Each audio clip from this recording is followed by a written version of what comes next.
Halo, sampai ketemu kembali di channel saya Kopi and Spot 79.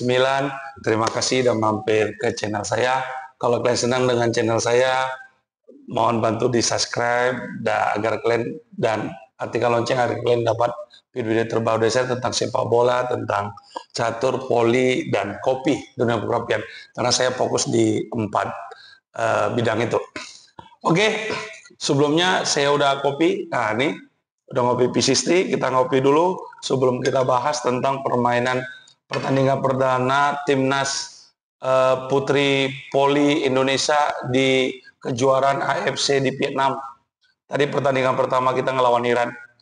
Sebelum itu kita ngopi dulu, mari kita ngopi. Nikmat teman-teman, di usia 40 tahun harus minum kopi tanpa gula. Oke, sebagai pengganti diet, dan ini banyak antioksidannya juga. Oke, mari kita bahas. Kalian lihat nggak tadi pertandingannya di antara Iran melawan Indonesia? Saya nonton tadi di Moji TV.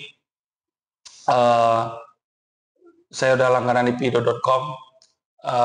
Pertandingannya sebenarnya deg-degan juga nontonnya karena kita kalah 3-2, syukurnya. Namun kita masih mendapatkan 1 poin dari pertandingan ini. Iran dapat 2, kita masih bisa mencuri 1 poin, dan kita masih besok kita lawan Filipina. Harapannya kita udah mulai tune in besok jam 12 kemungkinan. Nah, kita bahas 3-2, di mana di set pertama itu kita menang 25-23, di mana set 1 diakhiri dengan oleh speknya Mbak Yola, tapi kelihatannya keluar, tapi sebenarnya kena ujung kukunya meskipun tidak di challenge sama Iran. Di set kedua kita kalah 23-25. Nah, di sini saya tidak bahas, nanti kita bahas. Kita kalah 23-25, sebenarnya sempat kejar-kejaran ketat.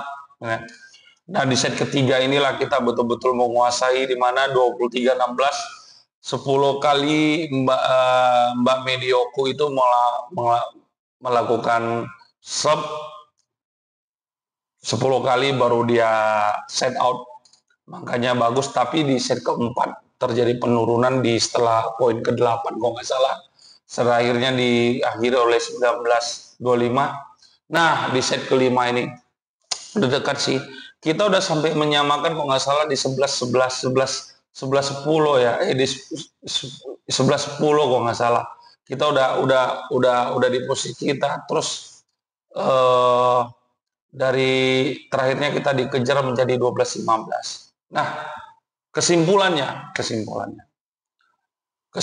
kita lihat statistik sebelum kita lanjut. Nah, berikut ini adalah statistiknya. Ini statistiknya kita lihat, ini saya tampilkan statistiknya. Nah, dari statistik ini sebelum kita bahas mendetail ya, kita belajar ada statistik ini. Iran menang 3-2 dari total poin 104, sama kita 100. Total poinnya 104. Attack-nya itu 68 banding 61. Jadi dari sisi attack kita kalah, dari sisi body blocker juga selisih 7, dari ace kita juga selisih 2. Sementara dari opponent error itu kita melakukan boom seal itu error 20, sementara dari pihak Iran 36. Dari sini kita bisa lihat bahwasanya Iran itu bagusnya hanya nyerang aja sebenarnya. Kekuatan Iran itu menyerang, dan hanya 1 pemainnya yang menonjol, yaitu nomor 9 si Rehan, middle blockernya. Itu yang lebih banyak berperan, dia main bola tengah, makanya bloknya juga banyak. Hanya itu. Sementara dari pihak kita itu hanya Mbak Depega aja yang poinnya mungkin di atas 15 kan. Mbak Depega aja yang berperan, Mbak Medioku masih kurang, Mbak Yola juga speknya kurang tajam dan banyak seringkali terblok, tidak membuahkan poin.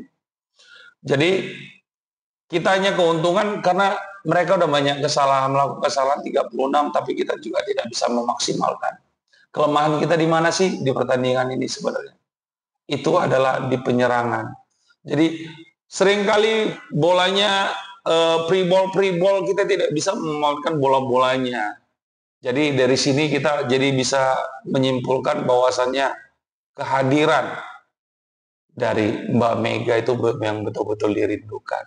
Mbak Megawati, lihatlah Indonesiamu ini. Saya sebagai penggemar Poli sedih kali melihat tim kita ini karena Mbak Megawati. Mbak Arsela, semoga lekas sembuh. Nggak ada Mbak Arsela. Sedih kita melihat Poli kita ini. Dan Santi, semoga sembuh. Desanti, orang Sikampa, saya orang Ranto Prapat. Cobalah deh, lihatlah ini tim kita ini. Kalau ada kalian bertiga, ini bisa kita selesaikan dalam 3 set. Teman-teman, kalau ada Mbak Mega, Mbak Arsela, dan kita bisa selesaikan 3 set. Saya tidak bisa menyalahkan pelatih, saya tidak bisa menyalahkan siapa-siapa. Memang kekuatan kita tadi sebenarnya cukup berimbang, cuman kita power serangan kita, Teisa pun udah bermain semaksimal mungkin. Cuman kekuatan serangan kita itu nggak kuat gitu loh.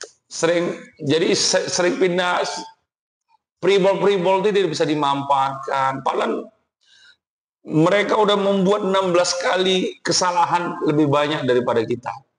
Gitu. Makanya sebenarnya sedih juga sih ngelihatnya ini. Terus kita lihat klasmennya, di mana udah bertanding semua ya teman-teman. Ini klasmennya, jadi kita masih di urutan keempat karena selain menerima Mongolia masih ini. Nah, kalau bisa kita di urutan 2 nih, kita bisa naik. Besok kita akan lawan Filipina. Filipina ini termasuk kuat juga. Mudah-mudahan kita bisa menang lah. Paling nggak 3-2. Setelah itu kita ngelawan Kazakhstan. Sementara ya masih ada harapan sih kita rangset ke nomor 2 atau nomor 3 supaya kita bisa melaju ke babak berikutnya. Jadi demikian reviewnya. Jadi sebenarnya kita hanya kalah karena kekuatan serangan kita itu menurun. Sebenarnya kalau bola pertama kita juga bagus, bola pertama kita juga bagus. Memang soft block kita kurang ya teman-teman, soft block. Nggak usah memang middle blocker nggak usah terlalu banyak block juga apa-apa, tapi soft block supaya kita bisa menahan bola itu juga kurang. Jadi kelemahan kita itu ada di soft block sama di kekuatan serangan kita itu tidak powerful. Karena memang Ajeng juga yang masih muda belum bisa on fire ya sih, belum bisa on fire. Tapi harapannya nanti di pertandingan Filipina besok jam 12 saya nonton lagi kita. Mari kita semangati. Ayo Garuda. Ayo Garuda. Garuda Pertiwi. Garuda Pertiwi Indonesia. Oke, terima kasih sudah menyimak video saya ini. Kalau kalian suka jangan lupa subscribe. Terima kasih. Sampai ketemu lagi di pertandingan besok. Ciao.